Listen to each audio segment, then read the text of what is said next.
নিজের ক্ষেত নিজেকে আবাদ করতে হবে।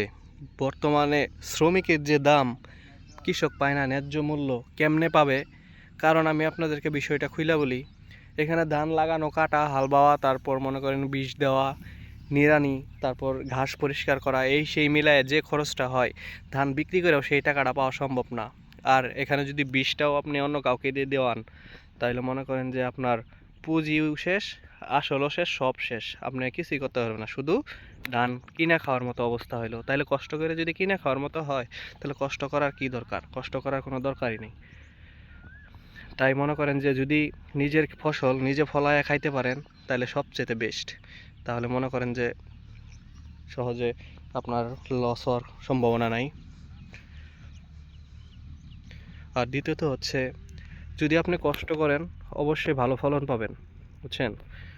ভালো ফলন আশা করতে হলে আপনাকে অবশ্যই কষ্ট করতে হবে, ক্ষেতের পরিচর্যা করতে হবে, ক্ষেতে প্রতিদিন আসতে হবে। কারণ বর্তমানে ক্ষেতের বিভিন্ন ধরনের রোগের আভাস মিলছে, যা হচ্ছে মনে করেন যে ধানের কচি পাতা কেটে দেয়, গাছে গোড়া কেটে দেয়, তারপর মনে করেন যে ধানের শীষ বের হবে, এই সময় একদম গোড়া থেকে কিছু পোকা সেটা কেটে দেয়, রস খায়।